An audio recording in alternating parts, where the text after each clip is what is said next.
하나님 말씀 열왕기상 11장 1절에서 13절입니다. 구약성경 532쪽 열왕기상 11장 1절에서 13절 교독합니다. 오늘은 5월 24일 토요일 아침입니다. 5월 24일자 본문 열왕기상 11장 1절에서 13절까지 말씀 교독하겠습니다. 솔로몬 왕이 바로의 딸 외에 이방의 많은 여인을 사랑하였으니 곧 모압과 암몬과 에돔과 시돈과 헷 여인이라. 여호와께서 일찍이 이 여러 백성에 대하여 이스라엘 자손에게 말씀하시기를 너희는 그들과 서로 통환하지 말고 그들도 너희와 서로 통환하지 말라. 그들이 반드시 너희의 마음을 돌려 그들의 신들을 따르게 하리라 하셨으나 솔로몬이 그들을 사랑하였더라.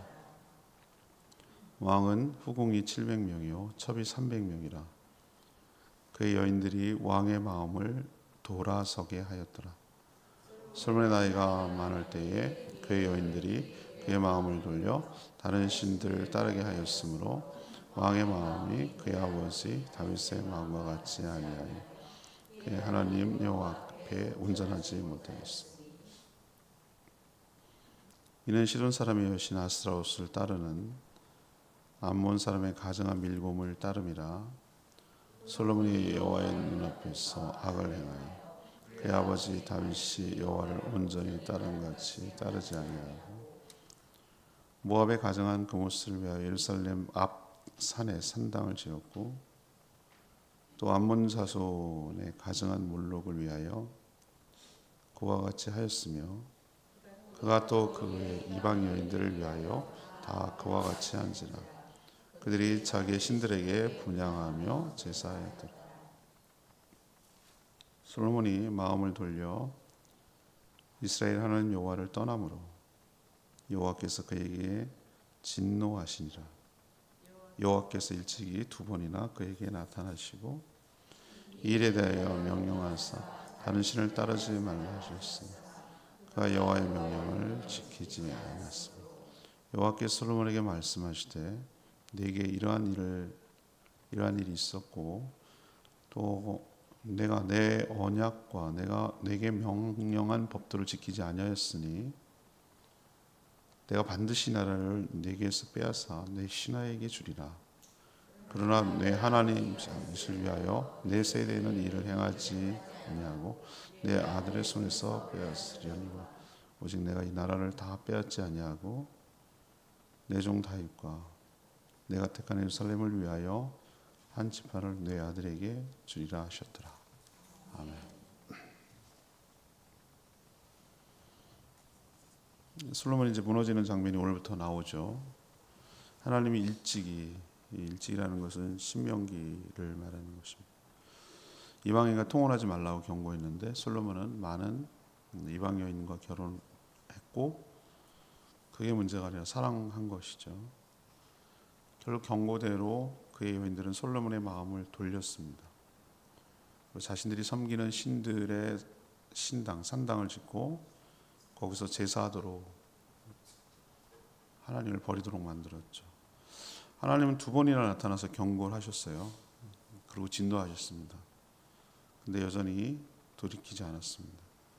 하나님이 솔로몬이 마음이 떠난 것을 알고 당대는 아니라 다윗 때문에 당대는 아니라 아들 때에 나라가 나뉘게 될 것을 예언하는 내용이 오늘 전체적인 내용입니다.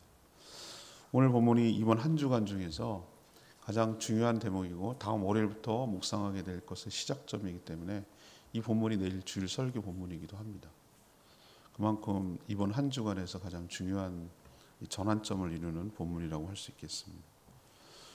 그래서 오늘 말씀을 묵상하는 질문은 솔로몬은 왜 타락했느냐 이거죠. 솔로몬은 왜 타락했는가? 그래서 하나씩 찾아보고 우리에게 적용하자면 우리도 어떻게 하면 타락할 수가 있는가? 어떻게 하면 망가질 수 있는가라는 것을 반대로 반면교사로 삼아서 이렇게 되지 않도록 하는 것에 적용점을 두고 오늘 말씀을 살펴보기를 원합니다. 첫 번째는 1절, 3절, 1절에서 3절까지 첫 번째 문단인데요. 하나님의 경고를 가볍게 생각한 거예요. 하나님의 경고를 가볍게 생각합니다. 이 솔로몬이 타락할 조짐은 이미 있었습니다.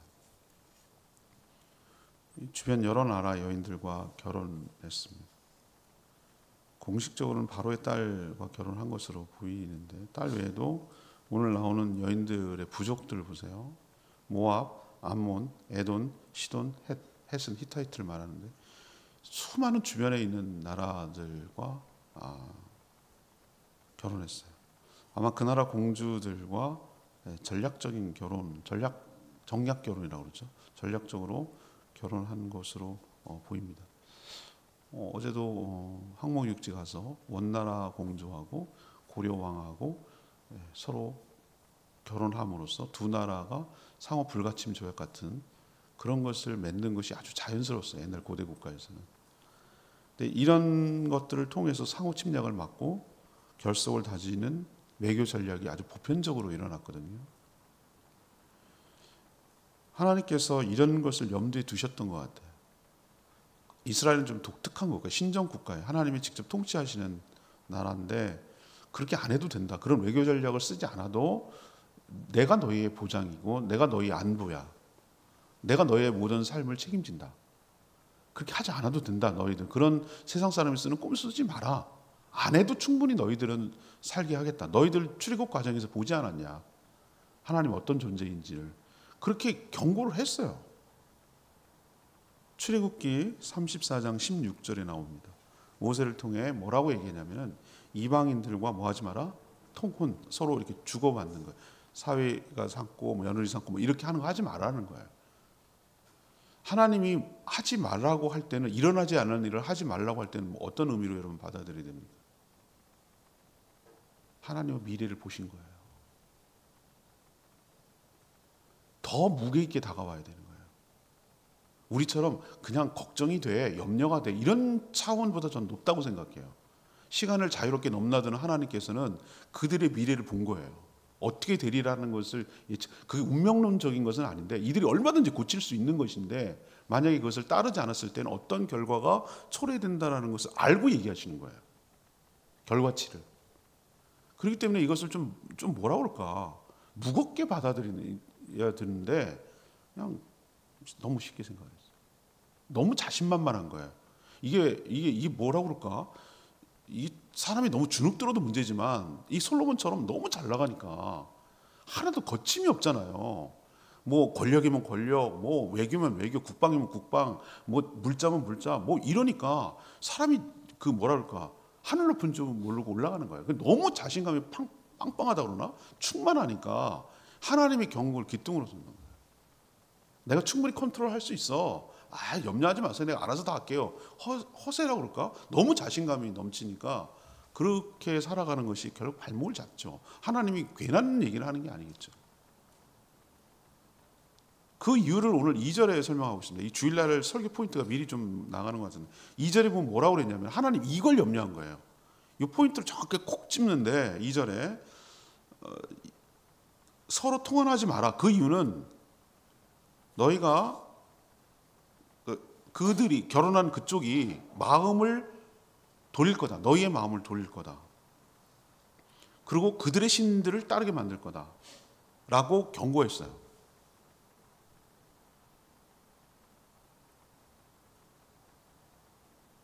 하나님 그걸 염려한 거예요. 그렇게 분명히 얘기를 했는데도 불구하고 가볍게 여기고 그들을 사랑했다고 표현하고 있어요. 그러니까 결혼할 수 있어. 결혼할 수는 있죠. 외교 전략으로. 하는데 오늘 2절 끝절에 보세요. 이거는 진심이 들어간 거예요. 진심. 그러니까 솔로몬이 진짜 사랑한 거예요. 여러분 솔로몬의 아들이 누구가 됩니까 나중에? 우리 미리 알고 있죠. 성경에 르호보암이 됩니다. 르호보암. 맞죠? 그리고 여로보암이랑 찢어집니다. 둘 다 나눠지는데 르호보암의 엄마가 어느 출신입니까? 성경을 여러분 미리 안 보셔보구나. 암몬 출신. 암몬 출신.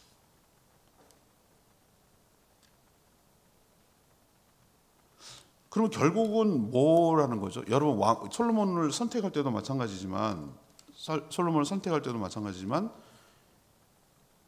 어디에 영향을 많이 받습니까? 어머니의 영향을 많이 받는 거예요. 그만큼 여러 아들이 많았을 거란 말이에요. 이스라엘 여인하고 결혼하기도 하고 많았을 텐데 암몬 여인의 자녀인 르호보암을 차기 왕으로 앉혔다는 얘기는 어떤 의미죠?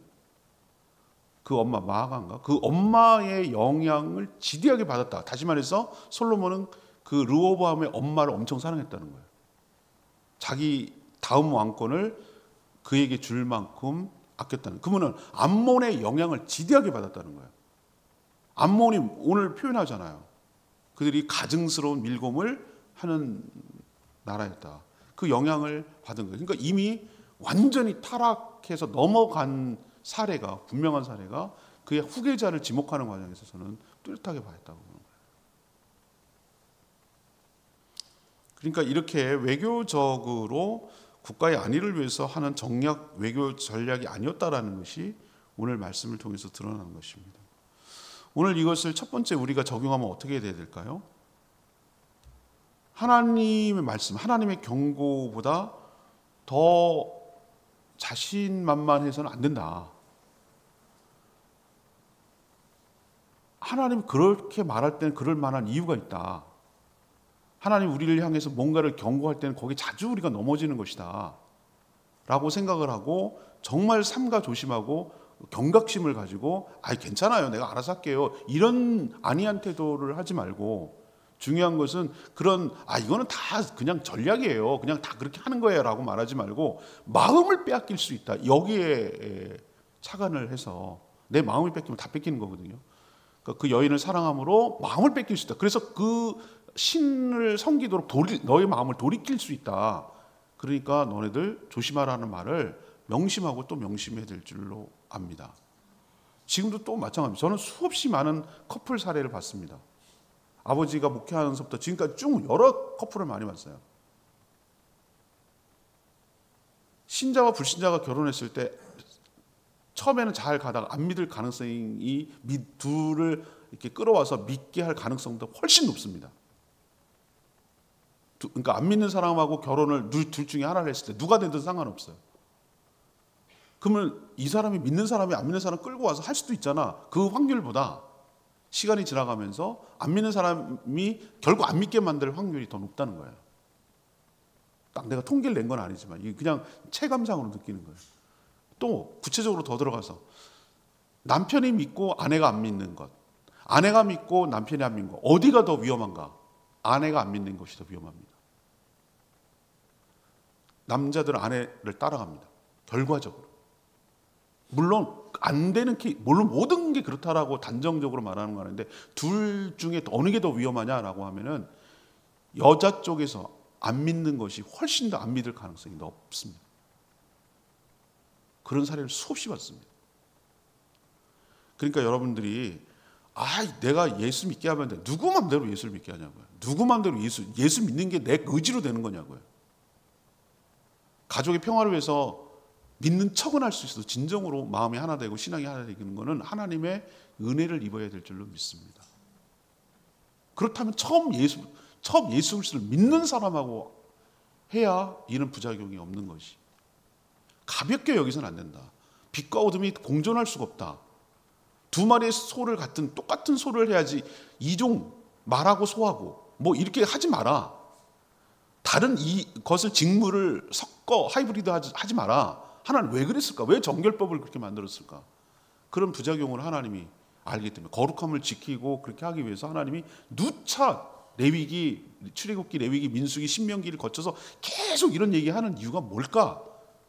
하나님 너무 그렇게 막 오버하고 막 너무 그렇게 하는 거 아니에요? 아니, 하나님은 너희들의 미래를 보고 얘기하는 거라고 생각하셔야 돼요.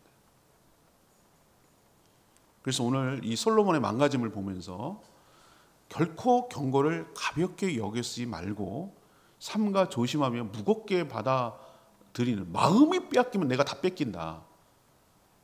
특히 조심하라고 하는 관계가 결혼, 동업. 좀 확대되면은 물론 뭐 안 믿는 사람하고도 친구 관계를 맺고 예수 전도해야 되니까 그런 관계 있지만, 심각하게 내 영혼과 내 마음에 영향을 지대하게 주는 것은 교제권을 잘 설정하셔야 돼요. 잘 설정해야 돼. 나에게 안 좋은, 그러니까 특히 신앙적으로 악영향을 끼치는 사람과 지속적으로 관계를 맺는 것은 나에게 옳지 않다. 그가 뭐가 됐든 간에. 우리도 솔로몬처럼 하나님의 경고를 가볍게 여기다가 큰 일 당하지 않게 되기를 간절히 바랍니다. 솔로몬이 두 번째 왜 타락하고 망가졌을까? 4절에서 8절 점점 깊어지는 거예요. 처음에 그렇게 시작했다가 점점 깊어지는 건데, 하나님을 떠나서 우상 숭배에 빠지는 것이죠. 처음에 마음이 뺏기면 어떻게 됩니까? 사람이 어떻게 행동을 하죠? 마음이 행동하는데 동기가 되죠. 행동이 반복되어 온 습관이 되고, 그것이 계속 내려가면 그 사람의 성격과 그 사람의 삶의 패턴이 되는 것입니다. 처음에 그렇게 시작하는 겁니다. 마음을 뺏기는 게 다 뺏기는 겁니다. 우상숭배로 결국 행동화하잖아요. 마음이 돌아서니까 우상숭배라는 행동으로 나타나는 거예요. 하나님이 경고하시면서 왜 마음이 돌아설 거라고 하는지 오늘 솔로몬의 삶을 통해서 드러나는 것이죠. 솔로몬이 점점 나이가 많아지자. 보세요. 이 느낌이 오잖아요. 남자들은 그렇다니까. 남자들 나이가 많아지지 않아도 돌아서는 사람도 많은데, 아무튼 나이가 많아지면 그렇게 돼요. 그렇게 되게 돼 있어. 많아지니까 어떻게 합니까? 결혼한 이방 여인들이 솔로몬의 마음을 돌렸다고 그랬잖아요. 오늘 이거 명시해놨잖아요. 그래서 다른 신들을 따르게 만들었다. 그러니까 이방 여인이 결혼할 때 단순히 몸만 오는 게 아니잖아요. 여러분 생각해 보세요. 자기 정체성을 위해서 원나라 공주가 고려 왔을 때 고려화할까요? 아니면 원나라화하려고 할까요? 원나라화하려고 합니다. 궁정의 여러 가지 풍습, 언어, 문화 이런 것들을 가지고, 특히 문화의 핵심 포인트가 되는 또 아래를 틀고 있는 것이 신앙이거든요. 신앙에서 모든 문화가 하거든요. 마르크스는 경제가 하부 구조라고 하는데, 나는 생각할 때는 문화라고 하는 종교가 모든 삶의 하부 구조로 형성하고 있어. 그 위에 모든 것이 세워지는 거거든요. 당연히 이방 여인이 들어오면 몸만 오는 게 아닙니다. 자기가 갖고 있는 정체성을 유지시키기 위해서 자기가 친정에서 나라에서 했던 모든 신앙과 풍습과 이런 것들 같이 끌고 들어오고, 왕에게 그것을 해서 뭐라고 할까, 영향력을 하려고 서로 경쟁합니다. 여러 여인들이 서로 치열하게 경쟁해요. 내가 더 주류가 되고 내가 여기에 영향력을 끼치는 것을 과시하기 위해서 그 신앙의 형태로 끌고 들어오려고 경쟁했을 거라고 추측이 되는 거예요. 솔로몬을 놓고. 그게 이제 암몬이 이긴 거죠. 결국은 솔로몬은 시돈의 아스다롯, 이거 보세요. 여러 가지 짬뽕이 되잖아요. 암몬의 밀곰, 모압의 그모스 신전을 만들었어요. 거기까지도 문제, 분양까지 했어. 오빠 한번 와야지, 우리도 뭐 이렇게 됐겠지. 솔로몬 오빠 또 따라갔지. 또 뭐 딴 여인이 우리 나누고 뭐 이렇게 되면 또 얘도 또 신경이 쓰이니까 얘 따라갔겠지. 너무하네. 여기만 갈 거야? 그러면 여기도 또 따라가야지. 뭐 이렇게 되는 거예요. 그림이 그려지지 않아요, 여러분들? 솔로몬 오빠 바빠요. 이 여인 챙기고 저 여인 챙기고 여기 챙기고 이거 챙기느라고. 그러면 또 막 또 난리를 치고 그러니까 신경 쓰니까 또 가지고 하다 보니 이 꼴 난 거예요. 여기만 신당해 줄 거야? 우리는 안 해줄 거야? 뭐 이렇게 나오는 거예요. 더 심각한 것은 예루살렘 앞산, 지금 우르르 치면은 감람산, 예수님이 승천하고 한 그 산 말하는 거예요. 예루살렘 앞산이 거기밖에 없거든요. 감람산에다가 뭘 했냐면 신당, 그 이방신의 신당을 짓도록 만들었어요. 이거는 하나님의 신정과 마주보게 하는 거거든요. 이거 굉장히 그 치명적인 오점이에요. 거기다가 분양까지, 이 솔로몬 아들이, 다윗의 아들이 멀리 몇 대 내려간 것도 아니고 그냥 그 다음 때 이런 일이 벌어지는 거예요, 지금. 모든 관계가 그렇지만 넘지 말아야 될 선이라는 게 있습니다. 넘지 말아야 될 선이 무엇이죠? 부부관계 나중에 치고받고 싸우고 뭐 이런 거 저런 할 수 있어. 뭐 비자금을 몰래 하고 뭐 그럴 수도 있어. 그 정도는 있을 수 있어. 뭐 다 용서가 돼. 나중에 이제 아내가 다 용서해요. 그 정도는. 불쌍히 여기지만 그냥 푸층은히 여겨. 안 용서가 절대 안 되는 게 있어. 바람 피면 용서가 안 돼. 느낌 아세요? 다른 것도 물론 용서가 안 되는 사람이 있어요. 그렇지만 그래도 그냥 좀 참아. 참고 그냥 견디고 가는데 진짜 용서는 안 되는 게 얘예요. 딴 여자 생겼어? 그게 확실하게 되면 이건 끝이에요. 끝장이라고. 이거는 뭐라 그럴까? 회복 불가한 신뢰를 깨버렸어. 자, 그거는 그렇게 생각하면서 하나님도 살아계신 분이고 인격이 있는 분인데 넘지 말아야 될 선이 뭐냐? 하나님 버리고 다른 우상에게 가가지고 행위하는 거예요. 분향하고 섬기고 절하고 예배하고 제사하고 하는 것은 뭐예요? 넘지 말아야 될 선을 넘은 거예요. 다른 것도 물론 그렇게 하면 안 되지만 요게 선이 뭐라고 그럴까? 건드리면 안 되는 임계점이라고 그러나? 그거예요, 그거. 근데 넘었어. 솔로몬은 오늘 뭐라고 아까 표현했죠? 하나님보다 자신과 결혼한 이방 여인들을 더 뭐했다? 사랑했다. 하나님보다 더 사랑하는 게 있어. 이게 그가 망가진 이유다. 우리도 삼가 조심하며 나는 불상이나 뭐 이런 거 안 섬겨요. 요즘 세상에 아니요. 하나님보다 더 마음이 빼앗기고 있고 나의 삶을 규정하고 나의 삶을 이끌어가고 내가 많은 생각하는데 시간을 들이고 내가 정성을 들이고 아깝지 않고 거기에 내가 생각하면 할수록 더 기분이 좋고 그 생각으로 가득 오래 많이 하는 그 무엇이 나를 지배하고 있는 우상이 되는 것이죠. 그게 돈이든 그게 승진하는 것이든 그게 나만의 덕후 어떤 자기만의 정말 취미든 특기든 뭐가 됐든 간에 그게 내 삶에 하나님보다 더 마음을 빼앗기게 하고 더 많이 묵상하게 하고 더 많은 시간과 돈을 투자해도 아깝지 않도록 만드는 그 무엇이 있다면 솔로몬에게 있어서 그 여인인 것처럼 나는 그게 바로 나의 마음을 빼앗는 우상이죠.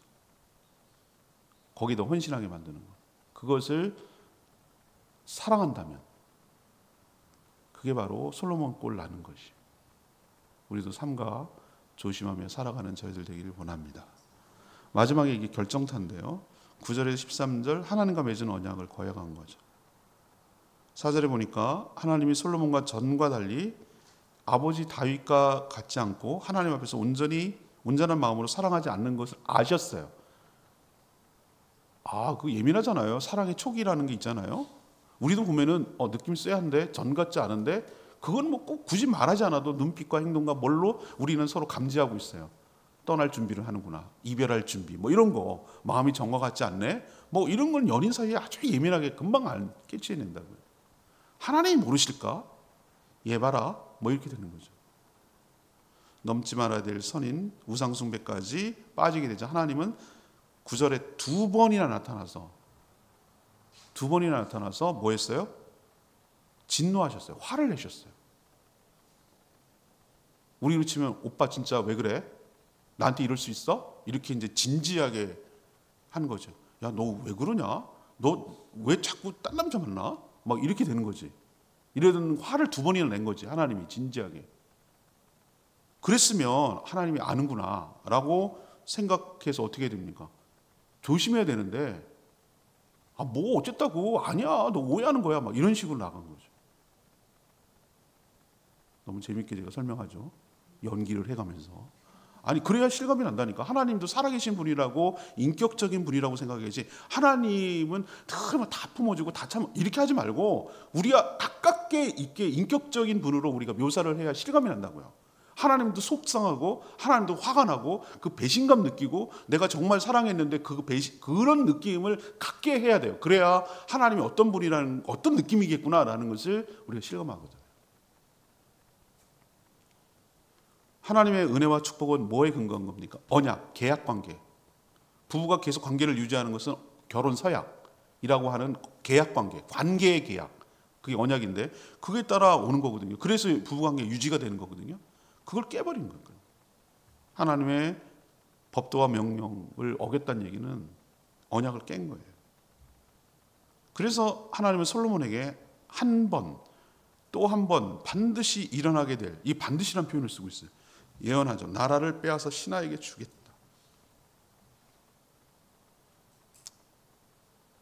참 아픈 말이죠. 그것도 누구에게? 신하에게. 자존심 상하는 얘기. 그렇지만 희망 보여줘. 희망도. 다윗 봐서 네 아버지 다윗 봐가지고 솔로몬 너 당대에는 행하지 않고 네 그 아들 통치 때 일어날 것이다. 그대로 다 됐어요. 그러니까 쪼그러들어가지고 12지파를 다스리다가 유다하고 베냐민 보기만 겨우 그냥 명목만 유지할 거야 라고 한 거죠. 참 솔로몬 죽은 아버지 덕을 아직도 보네. 다윗 때문에 사는 거예요. 다윗 때문에. 기가 막히지 않아요? 우리도 이 얘기를 들었을 때는 아직 기회가 있어. 내가 이렇게까지 확실하게 미래의 일인데 얘기하는 때는 내가 다 알고 얘기하는 거니까 지금이라도 돌이켜서 회개해. 정신 차려. 진짜 마지막 경고하는 거다. 내가 이렇게까지 얘기할 때는 정말 너 심각한 걸 깨달아라. 이거이지. 넌 그대로 될 거야. 운명이야. 라고 말하는 게 아니거든요. 아직 일어난 일이 아니기 때문에 마지막 기회가 있어. 지금 정신 차려서 돌이켜라. 이거 차버렸어요. 언약을 깬 거죠. 오늘 레마의 말씀 2절 말씀입니다. 그 너희는 그들과 통혼하지 마라. 반드시 너희 마음을 돌려 그들의 신을 따르게 할 거다 그랬어요. 아까도 얘기했지만 하나님이 반드시라고 하셨을 때는 다 그럴 만한 이유가 있다고 여러분 생각하셔야 돼요. 결혼은 둘이 하나를 이루는 거거든요. 당연히 신앙도 하나가 돼야 될 텐데 연약한 인간은 하나님을 버리는 쪽으로 택한다고 제가 말씀드렸잖아요. 그러니 처음부터 하나님을 믿고 백성인 자들과 결혼하는 게 맞아요. 잘못된 결혼은 한 개인은 물론 후손과 가문과 공동체와 하나님 나라까지 무너뜨리는 것을 솔로몬을 보면 알잖아요. 개인의 문제로 끝나지 않는다는 거예요. 솔로몬은 뭐예요? 끝이 좋지 않았어요. 사람이 처음, 중간, 끝 다 좋은 게 좋죠. 그러나 진짜 좋아야 될 건 끝이 좋아야 돼요. 모든 사람들 마무리가 좋아야 돼요. 좀 중간에 그럴 수 있어. 실수하고 연약하고 넘어질 수도 있어. 인생이 다 그냥 굴곡지고 얼룩지고 그럴 수 있어. 그러나 저 사람은 끝에 정말 아름답게 정말 마무리했다. 이러면은 좀 그동안의 것들이 상쇄되는데 처음에는 용두삼이 처음엔 잘 나가고 어쨌다고 했다고 막 뭐 그랬다고 하다 끝에는 완전히 사람 왜 이렇게 저렇게 됐어? 라고 한다면은 그거야말로 인생 부정당하는 거고 전체가 부정당하는 거고 잘한 것도 있음에도 불구하고 그거 자체가 무의미해져 버리는 거예요. 끝이 좋아야 돼. 끝이. 솔로몬 보세요. 끝이 좋지 않았잖아. 그래서 그 좋았던 모든 것이 정말 다 희석돼 버리는 가치가. 여러분도 누구도 장담할 수, 저도 마찬가지예요. 장담할 수 없지만 정말 끝에 마무리, 바둑도 그렇고 모두도 그렇고 모든 게 다 승부라는 영화를 보니까 마지막 포석이 굉장히 중요하더만.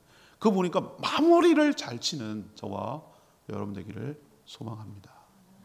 내일 주일날 다시 한번 설명할 건데 솔로몬이 망가진 거 왜 저렇게까지 됐을까라는 것을 나에게 잘 적용해보고 그럼 내가 무너지지 않고 나의 삶을 유지하고 계속 지속적으로 하기 위해서 나는 어떻게 해야 되는지 오늘 말씀을 통해서 잘 깨닫게 되기를 축복합니다. 689장